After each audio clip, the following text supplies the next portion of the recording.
Hey there and welcome. Let's talk about something that sounds, super complicated, the t-test. But trust me, by the end of this, you're going to see it's actually a really simple, really powerful idea for figuring out what's a real pattern versus what's just random luck. Let's get into it. So it all starts with a question we run into all the time. Think about it. You try a new workout, a new diet, your company tries a new ad. How do you really know if the results you're seeing are because of that change you made? Or did you just get lucky? To get our heads around this, let's use a super simple story. Let's call it a tale of two classes. Imagine a school is trying out a brand new teaching method, and they want to know if it's actually any better than the old way. So they set up a little experiment. Okay, so after all the lessons are done, both classes take the exact same test, and the results come in. The class using the old method, they get an average score of 75. The class with the shiny new method, they score an 82. Now, right off the bat, that looks like a pretty clear win for the new method, doesn't it? But is it really? And this is the million-dollar question, isn't it? Was that 7-point difference a direct result of a better teaching style, or could it be something else? I mean, maybe the kids in that second group just happened to be a little more focused that week. Maybe they all had a better breakfast on test day. How do we separate a real effect from just pure random chance? To answer that, you can't just go with a gut feeling. You need proof. You need a tool for the job. Think of it like a difference detective that can sift through the clues and tell you what's really going on. And that detective, well, it has a name, the t-test. It is literally a tool designed for this exact problem. Its entire job is to look at two groups, like our two classes, and help us decide if the difference is what we call statistically significant, which is just a fancy way of saying it's probably real, or if it's likely just a fluke.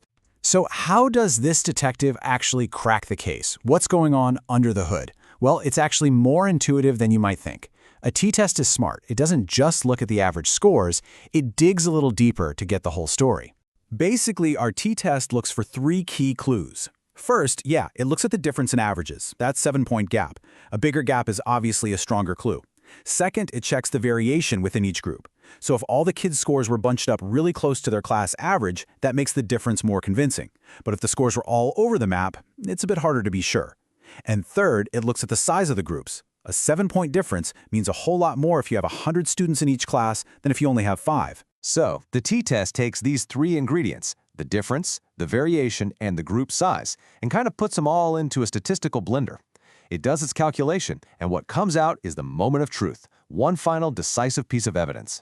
All of that analysis, all that weighing of the evidence, it gets boiled down to one single number that gives us our answer. And this final number is called the p-value. The easiest way to think about it is this. The p-value is the probability that you would see a difference this big even if there was no real effect at all. In other words, it's the random luck score. So how do we read this p-value? How low does the random luck score need to be?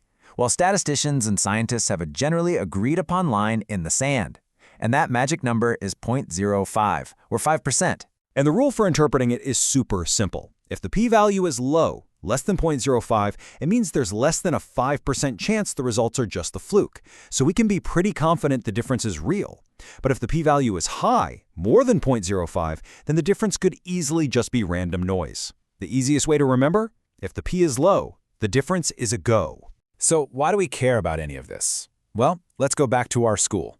If their t-test came back with a p-value of, say, 0.02, the principal could confidently say, yep, the new method works, let's roll it out. But if the p-value was like 0.3, they can't be sure at all.